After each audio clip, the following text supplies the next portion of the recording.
Oui, bonjour et bienvenue. Et je vous remercie encore une fois votre visite et merci de visionner. Donc aujourd'hui, on va faire le débat sur les débats de Mémorial. Donc voilà, donc je sélectionnais encore comme la dernière fois, j'ai sélectionné un message ici. Et je reviens sur Jean-Claude qui m'a écrit, m'a expliqué les choses et je suis très content pour ce message parce que en fait je n'ai pas besoin de faire un exemple moi-même car j'ai directement la personne qui parle de cette chose-là. Alors Jean-Claude, je te donne une réponse directe. Moi je te remercie tous ces messages que tu écris, mais tu vois, là tu m'enseignes, ce que tu fais là, c'est l'enseignement de l'église là que tu viens ici me parler là. Toi tu cherches très certainement sur l'internet et tu cherches toutes ces églises qui donnent des explications sur le repas du Seigneur, c'est très bien. Mais si tu me donnes des explications, catholiques et protestants et d'église, tout simplement, ben, on va pas être d'accord parce que moi je ne suis pas d'accord avec leur méthode et toutes leurs explications. Voilà, donc ici c'est très important de comprendre que comme la dernière fois on a parlé déjà, je t'expliquais dans la vidéo 6, alors ça c'est le 7e vidéo et je crois que ça sera la dernière vidéo, d'accord?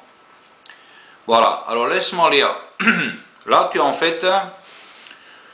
te lances très fortement. Donc, en fait, tu réponds, effectivement, je ne développe pas sur signification du corps du Christ, car ce n'était pas le sujet évoqué par Paul, mais bien, je répète, le discernement sur la signification du corps de Christ évoqué lors du repas des Seigneurs. Le Corinthien savait qui composait le corps du Christ. Bon, ça c'est vrai. Mais quand tu dis discernement sur la signification du corps du Christ, moi je vais te dire que là, non seulement que tu te trompes, mais c'est un gros mensonge. D'accord? Ça c'est un gros mensonge que tu dis là. Parce que c'est pas honnête. Tu sais que tu fais comme la Révélation 22. N'enlevez pas ou ne rajoutez pas à ces rouleaux, d'accord? Voilà, parce que tu en fait, ce que tu fais, tu jongles avec les paroles, tu sais, paf, tu rajoutes ce qui te convient à toi, ou ce que, comme l'église, hein, si ça leur convient, ils rajoutent quelque chose, si ça leur convient pas, ils l'enlèvent. Pas que les Jéhovistes, aussi l'église, ils ont fait pareil, tous les deux ils ont fait pareil. Alors, c'est pas la peine, si tu veux pas me discuter, on laisse tomber, hein. Moi, la prochaine fois, j'efface tous tes messages là, parce que ça ne sert à rien de parler avec toi. Parce que ici, regarde, encore une fois, je reviens sur le texte, je le lu déjà 150 fois, et je vais le lire encore une fois, d'accord? Pour toi, pour que tu comprennes enfin. Voilà, ici, dans le 29, il dit, car celui qui mange, écoute bien, hein, celui qui mange et boit sans discerner le corps du Christ, ou du Seigneur, mange et boit un jugement contre lui-même. On reste là. Parce que toi, tu dis que manger un casse-côte, c'est de discerner du corps du Christ. Ou celui qui s'est saoulé, c'est de discerner le corps du Christ. C'est bidon, c'est un bluff. Parce que Paul, il explique. Et tout d'abord, j'aimerais vous dire que ici, quand on lit dans quelques rangées plus bas, là, hein, parce qu'on est déjà à la fin, il y a 5 lignes plus bas, ça commence le chapitre 12, même si il n'y a pas de chapitre 12 dans la Bible, d'accord?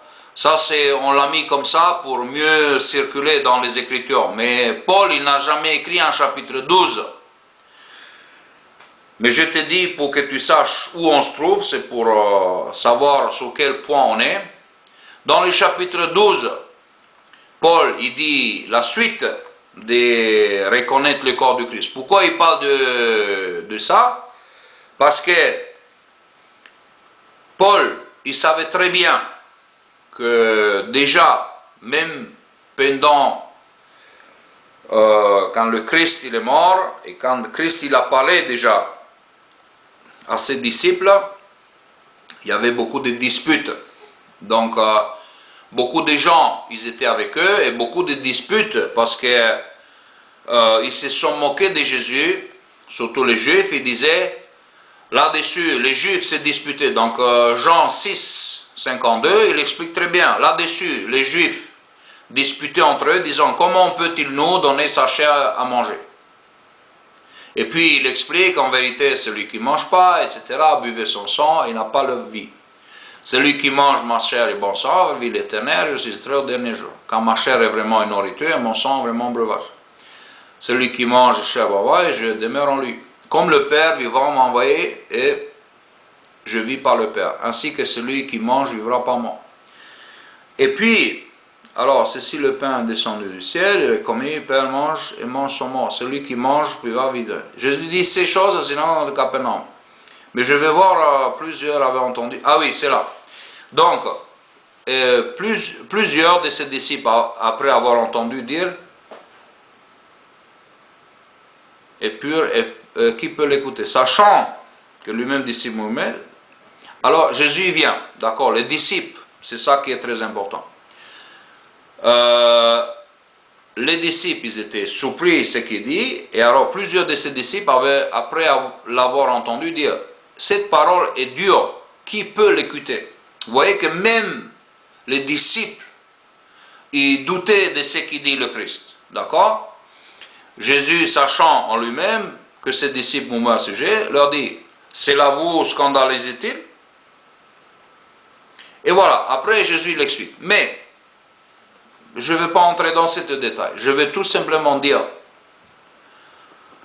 l'intelligence, que même à l'époque de Jésus, il y avait des disputes, parce que personne qui comprenait son corps, on parlait de son corps. D'accord? Il parlait de son corps, sa chair et son sang. Et Paul, il savait très bien qu'est-ce qui se passe. Et c'est pour ça que lui, quand il a dit que celui qui mange et boit sans discerner le corps du Seigneur, mange et boit en jugement contre lui-même. Et comme je dis, 5 rangées plus bas dans le chapitre 12, Paul explique pourquoi. Parce que maintenant, comme Jésus, il n'était plus avec eux, maintenant, comme Jésus n'était plus avec eux, c'est que Paul, il savait très bien que malgré tous les dons spirituels, les chrétiens, ils étaient ignorants concernant le discernement du corps du Christ. Parce que malgré les dons spirituels, ils n'arrivaient pas à discerner le corps du Christ. Et c'est pour ça qu'en chapitre 12, il dit, pour ce qui concerne les dons spirituels, je ne veux pas, frère, que vous soyez dans l'ignorance. Ne soyez pas ignorants, en autre mot. Hein? Voilà. Et après, il explique les dons d'esprit, etc. Et après, en verset 12, comme il a parlé, bien sûr, c'est la même lettre, et ça suit quand il dit, car celui qui mange et boit sans discerner le corps du Christ, mange et boit un jugement contre lui-même. Et en 12, il explique qu'est-ce que c'est le corps du Christ. Ce n'est pas le casse-croûte ou le vin qu'il a bu avant le repas. Hein? Ce n'est pas parce qu'il est bourré. Ça ne signifie pas le corps du Christ. Car, comme le corps du Christ, il y a un et plusieurs membres, etc., il explique le corps du Christ. Et après, il dit à la fin aussi, vous êtes le corps du Christ. Maintenant, tous les membres, ils sont des corps du Christ. Juste, je réponds à Philo, qui m'a demandé, c'est qui le corps du Christ? Toi, Philo, toi, tu es le corps du Christ. Tu fais partie, chaque membre, chaque chrétien, il est le corps du Christ. Parce qu'il dit, vous êtes le corps du Christ. Ici, il parle à tout le monde. Et vous êtes ses membres, chacun pour sa part. Donc ici, il parle encore de différences. Pas, il dit que tout le monde pareil. D'accord? Tout le monde la même chose. Tout le monde le purée. C'est pas ça. Il dit que vous êtes ses membres, chacun pour sa part. Et différence. Et Dieu a établi dans l'église première les apôtres, les prophètes, les ministres, les docteurs, etc., etc. Et voilà. Et après, ils reviennent encore et posent la question, est-ce que vous êtes tous des apôtres? Est-ce qu'ils sont-ils tous des prophètes? Est-ce qu'ils sont tous des docteurs? Est-ce qu'ils sont tous, etc., etc. Donc ça, il faut discerner. C'est pour ça qu'ils posent les questions. Il faut dire, voilà, quelle part du corps je suis. D'accord? Et puis encore, on y va plus loin, puisque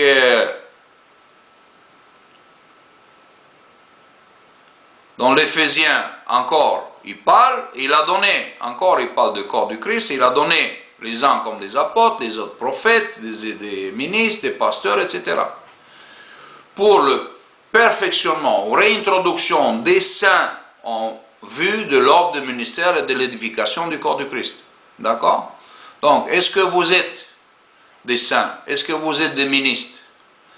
Alors, l'Église y répond, ah, mais tous les chrétiens sont des saints, tous les chrétiens sont, etc. C'est tout ça. On va voir tout à l'heure. Et donc, ici, l'Église, il a toujours essayé de tuer ça. Parce que déjà au IVe siècle, quand ils ont commencé toutes unifiées, mais toutes dans le même panier, mais ils ont déjà non seulement tué tout ce qui s'est considéré des saints, mais même tous les manuscrits, tout ce qui est écrit, même où il apparaissait le nom de Jésus, ils ont tout brûlé. Pourquoi? Parce que c'est que l'Église qui détenait le rouleau, et si on voulait s'approcher de Dieu, il fallait s'approcher de qui? De l'Église, pour tout accaparer. Et ils ont dit, bon, il n'y a plus de saints, parce que le problème avec les saints, c'était quand quelqu'un qui était saint, il y avait un problème. Les saints, ils étaient ceux que Paul il disait, mais vous avez été oint par l'Esprit Saint, et vous connaissez toutes les choses. Je ne vous écris pas comme si vous connaissez pas la vérité, mais parce que vous la connaissez, et qu'aucun mensonge ne vient pas de la vérité. Et 21 et 22 aussi, vous ne connaissez pas.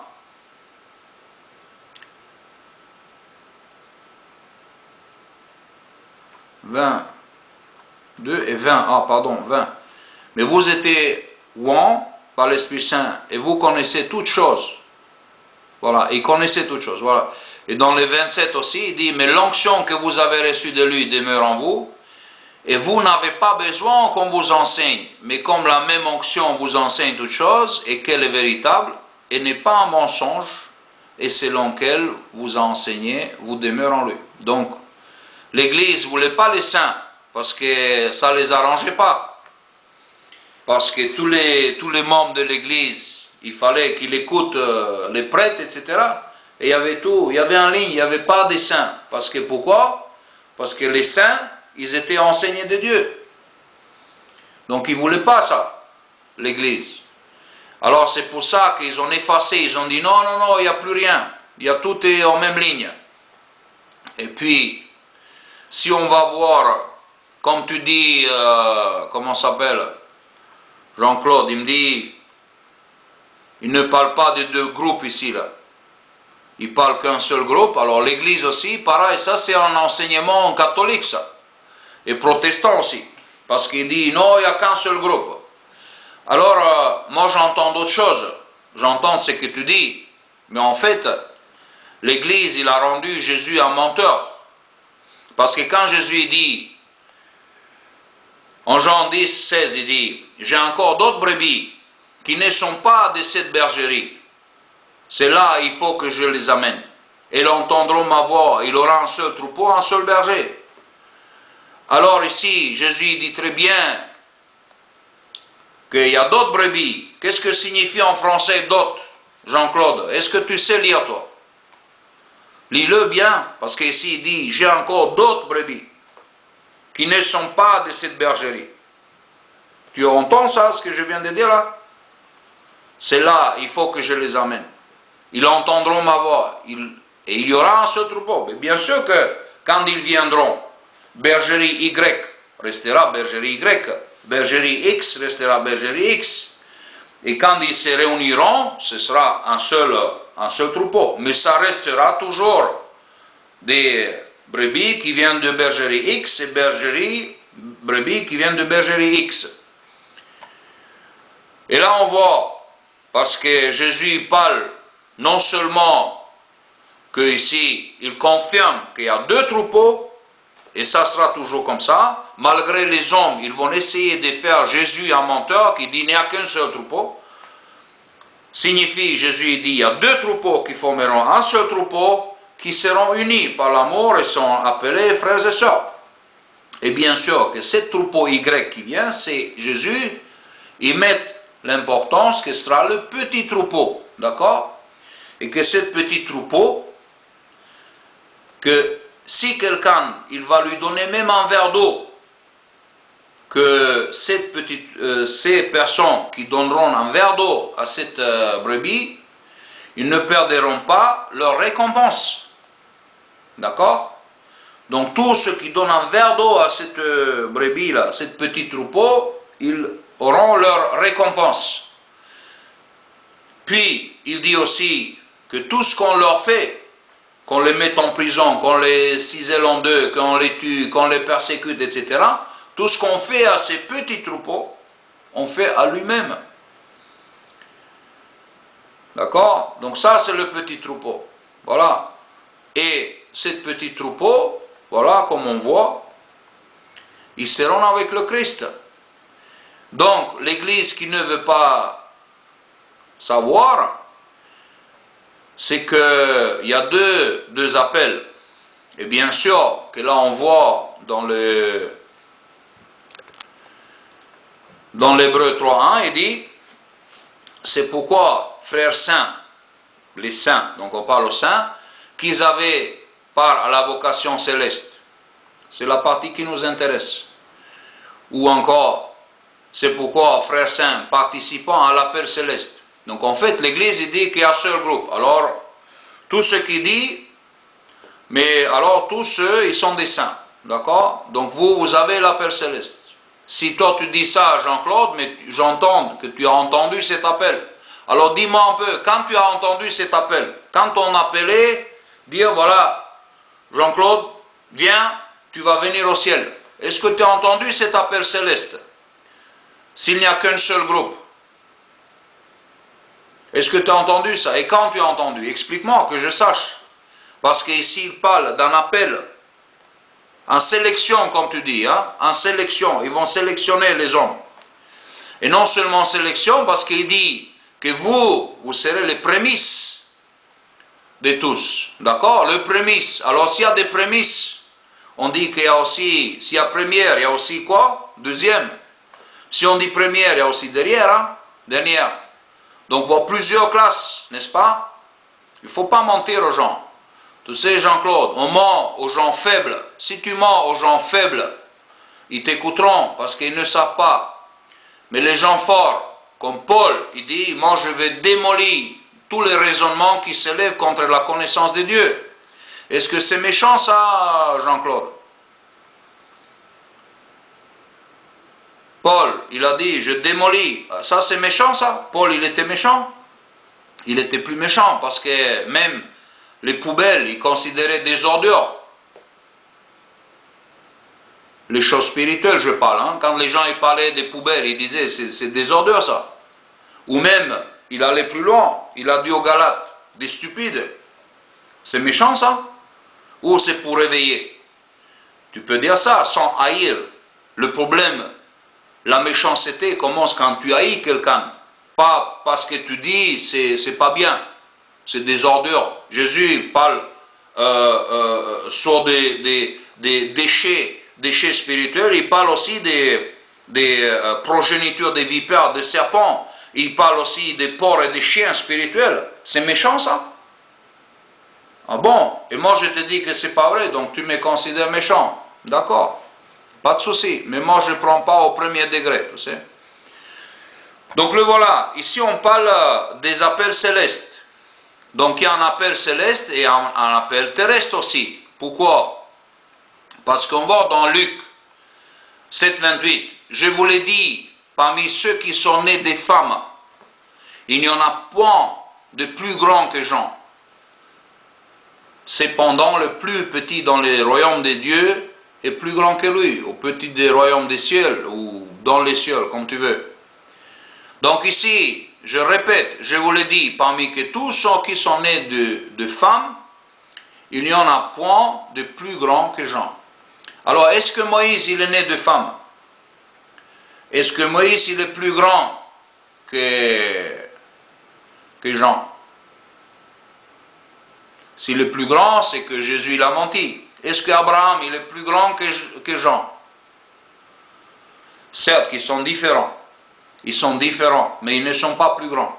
Alors, imaginez-vous que Jésus dit quelque chose. Cependant, le plus petit dans les royaumes du ciel est plus grand que lui. Alors, on va toute la famille, on le prend toute la famille, le plus grand jusqu'à le plus petit, au dernier, on prend toute la famille céleste. On les regarde tous, des plus grands jusqu'à plus petits, le dernier du ciel, du royaume du ciel. On le voit, hop, et lui, le dernier, on a passé toute la famille. Il est plus grand, donc le dernier du ciel. Donc on voit que Jean, il n'est pas dans les cieux. Même si l'Église, il force tout le monde dans les cieux. Et c'est ça le dogma d'Église et des églises catholiques, des protestants, de tout. Tout le monde au ciel. Allez, c'est parti, tous au ciel. Alors tout le monde y va au ciel. Tout le monde y a l'appel céleste. Tout le monde seront des ambassadeurs de Christ. Parce que tous ceux qui sont au ciel sont tous des ambassadeurs. Mais s'ils sont des ambassadeurs, c'est des représentants de Dieu.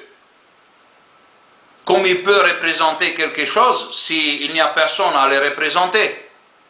Est-ce qu'on peut être tous des ambassadeurs de Christ? Mais s'il n'y a personne derrière, représenter à qui? Il n'y a pas de représentation. Donc ça ne sert à rien d'être ambassadeur. Tous qui régneront avec le Christ, parce qu'il dit tous ceux qui vont régner. On va régner tous ensemble. Paul il a dit, n'est-ce pas? Où il dit ça? Faut que je vois ça. Voilà. Dans le 1er Corinthiens, dans 1 Corinthiens 4, 8, il dit, vous êtes déjà rassasiés, déjà vous êtes riches, sans nous, vous avez commencé à régner. Et puissiez-vous régner en effet, afin que nous aussi, nous régnions avec vous. Mais si vous êtes tous des rois, vous allez régner sur qui? Vous allez régner. Si vous êtes tous dans les cieux, puisqu'il n'y a pas de classe, pour vous il y a une seule classe, vous allez régner sur qui? Sous Jean, parce que Jean, tu ne peux pas dire qu'il sera dans les cieux. Tu ne peux pas dire. Donc ça sera Jean, dans le pot des moutons, il sera dans les forêts comme il était avant Jésus, quand il est arrivé. Alors tous les chrétiens régneront sous Jean tout seul et sur la terre. C'est honteux ça, hein? C'est même pas imaginable. Maintenant aussi, c'est que tous ceux qui vont au ciel, ils proclament aussi le mensonge que Dieu a menti. Parce que Dieu, il a choisi l'être humain de vivre sur la terre. Les êtres humains doivent vivre sur la terre. Et Satan, il voulait faire croire que voilà, donc Dieu, il a échoué. Tous ceux qui proclament qu'ils vont aller au ciel, que tous les chrétiens iront dans les cieux, c'est qu'ils proclament l'échec de Dieu. Et ça, c'est une blasphème. Parce qu'on dit que Dieu n'est pas capable de faire ce qui vient. Ce qu'il voulait dire. Et encore, je reviens sur la prière, quand il dit, mon Père qui est dans les cieux, que ton nom soit sanctifié, que ta volonté soit faite sur la terre comme aussi au ciel. Vous ne comprenez pas. Tout ce qui vous allez au ciel, pourquoi vous priez que sa volonté soit faite sur la terre? Qu'ils se barrent tous de la terre, c'est ça? C'est pas normal ça. Hein? En tout cas, tout ça, ça montre très bien la bluffe, parce qu'il y a beaucoup de gens ils parlent de la Bible, ils parlent des Écritures. Ils savent lire peut-être, mais ils ne savent pas expliquer les Écritures. Et c'est pour ça que, moi je dis encore, comme Paul il dit, honteux, c'est honteux tout ça là. C'est honteux, honte à eux qui commencent à raconter n'importe quoi. Encore ici, dans le Jacques 1,18, regarde. Il nous a engendré de sa volonté par la parole de vérité, afin que nous soyons en quelque sorte des prémices de ces créatures. D'accord? S'il y a quelques prémices de ces créatures, il y a aussi ici le premier, il y a aussi le deuxième, comme je dis tout à l'heure. Et puis aussi, encore, on voit ici que comme non seulement qu'il y a deux différents groupes, malgré vous ne croyez pas, non seulement il y a deux différents groupes, il y a aussi deux différents morts, il y a deux différentes résurrections. Car Paul il dit, voici je vous dis un mystère, nous ne mourrons pas tous, mais nous serons changés en un instant et en un clin d'œil. Donc en fait, il explique Paul très bien que ceux qui iront dans les cieux, ils iront ressuscités dans un clin d'œil. Donc ils ne mourront pas tous. Paul il dit, nous ne mourrons pas tous. Voilà, nous ne mourrons pas tous.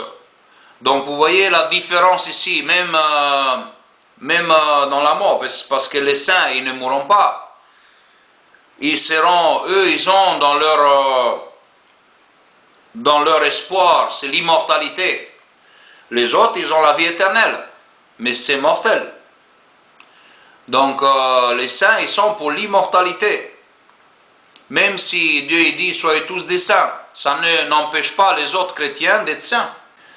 On peut être saint, on peut être saint dans ses habitudes, dans son comportement, on peut être saint dans sa façon de parler, dans plein de choses on peut être saint. Donc ça, c'est pas un problème pour dire à quelqu'un, soyez des saints. Mais la Bible, il est plein, comme on a vu tout à l'heure, des exemples, parce que il y a deux espoirs. Donc il y a deux différents groupes dans la Bible, comme Jésus dit. Il y a deux bergeries, il y a deux différents brebis ou moutons, comme vous voulez, et seront un seul, d'accord? Et encore deux résurrections. La vraie résurrection, bien sûr, dans la chair, c'est pour ceux qui ont l'espoir sur l'appel terrestre, ceux qui vont ressusciter dans la chair. C'est que Jésus, il a démontré tout son exemple sur la terre. C'était basé pour montrer la résurrection dans la chair, pas résurrection dans l'esprit, pas pour les saints. Ça c'était après sa mort, d'accord? Donc il a montré comment tous les autres qu'il a ressuscité, il a ressuscité où? Sur la terre. Il a montré que toutes les maladies et tout sera possible de soigner dans la chair, pas dans l'esprit. Dans l'esprit, il n'y en a pas ça. Donc il a montré quand il dit que le royaume est au milieu de vous, c'est qu'il a montré que qu'est-ce qu'il est capable, le royaume, de faire pour les autres. Ça, c'est le royaume, pas autre chose, pas des bluffs, comme on est en train de parler, on parle des bluffs. Et puis, je reviens encore sur Jean-Claude Christian, qui me parle de 1 Corinthiens 10, le verset 14-17, il dit, évoque le discernement dans les Corinthiens devaient user et expliquer ce que représente le corps de Christ, etc., etc., participer, etc., au repas. Mais tu sais, jusqu'à 17, tu parles encore de la sélection des chrétiens. Mais moi, je te dis que tout ce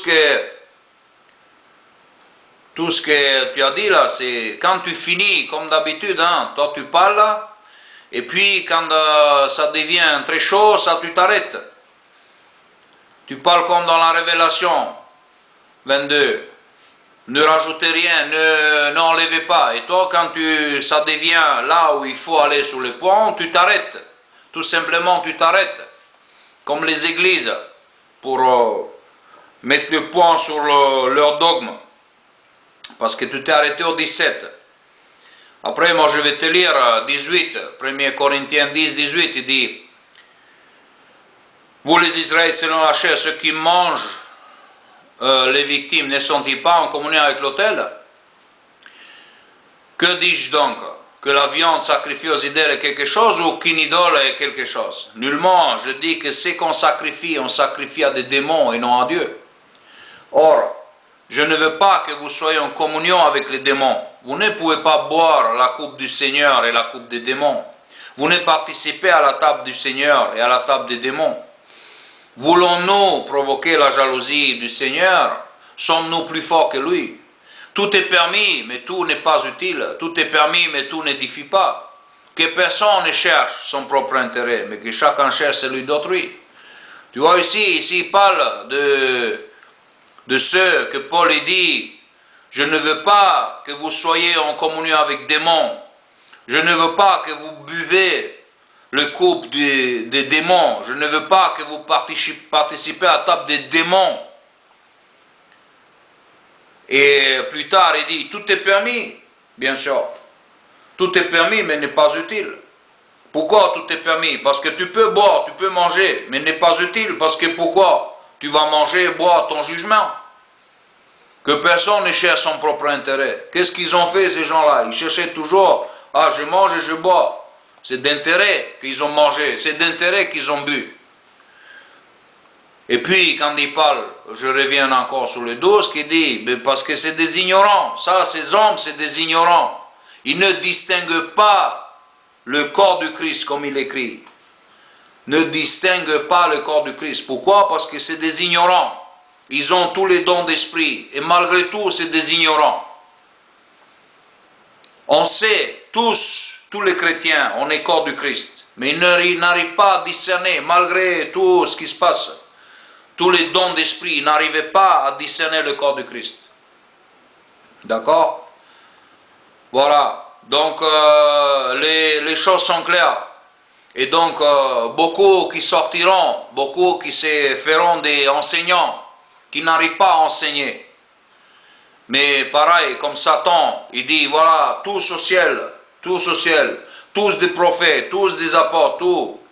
Pourquoi? Pour avoir un plus sévère jugement, seront jugés plus sévèrement. Et c'est ainsi qu'il faut faire attention à tous ceux qui se prennent pour des enseignants, pour tous ceux qui prennent des ministres, parce qu'ils ne sont pas tous des enseignants, ne sont pas tous des ministres, ne sont pas tous des ambassadeurs, je peux rajouter. Devant le Christ, on peut tous rajouter, il n'y a pas de souci. Donc il dit clairement, ne soyez pas tous des ambassadeurs, ne soyez pas tous qui vont régner avec le Christ, pas du tout. Et voilà, sont-ils tous des saints? Mourront tous, pour vous, mourront tous ils vont se transformer. C'est pas vrai, c'est faux ça, c'est des mensonges. Et ainsi on rend Dieu pour un menteur. Parce que pour ceux qui vont tous dans les cieux, Dieu n'est pas capable de tenir sa promesse, comme il a dit à Adam et Ève. Il a dit très bien que la terre sera transformée dans un paradis. Ceux qui proclament le message satanique et diabolique, qui disent que tous iront dans les cieux, leur place, tous, c'est dans les cieux. Ils essaient de faire de Dieu un menteur. Mais Dieu ne sera jamais un menteur. Dieu ne sera jamais un menteur. Et Dieu fera ce qu'il doit faire. Donc l'homme vivra sur la terre.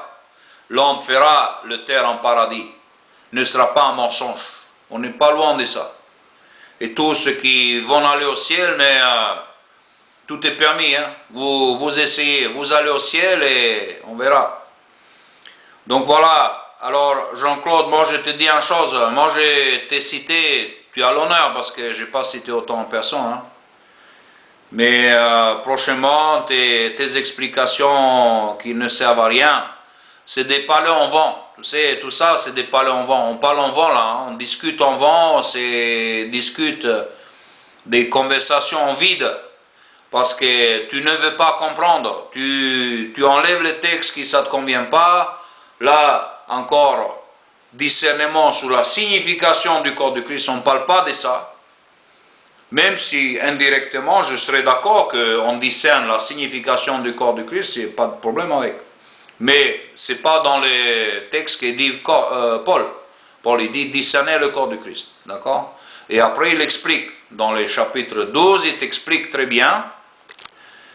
Il t'explique comment ça se passe avec le corps du Christ. Il explique pourquoi les chrétiens ils étaient des ignorants. Ils étaient des ignobles. Avant, ils venaient comme des ordures à la salle. Indignement, ils ont fait leur spectacle là-bas. Et puis, ils étaient des ignorants parce qu'ils ne distinguaient pas le corps du Christ. Et puis, il explique, dans les 12, il explique qu'est-ce que c'est le corps du Christ, qui sont les corps du Christ, etc., etc. Mais ça, tu ne veux pas entendre. Ça, c'est toujours le casse-cou dans le sac et l'autre qui était bourré. C'est ça ton explication misérable, parce que c'est une explication misérable et pauvre. D'accord? Donc voilà. Donc en tout cas, merci pour ton explication. Et sache que la prochaine fois, c'est bon, si tu parles encore des mêmes choses et tu reviens sur des choses comme ça ne m'intéresse plus de discuter des choses en vide. Soit tu comprends, soit tu ne comprends pas. Voilà, avec le Barthelo. Donc, je vous remercie pour tous votre visite, pour votre gentillesse, beaucoup de bons messages aussi, et que Dieu vous bénisse.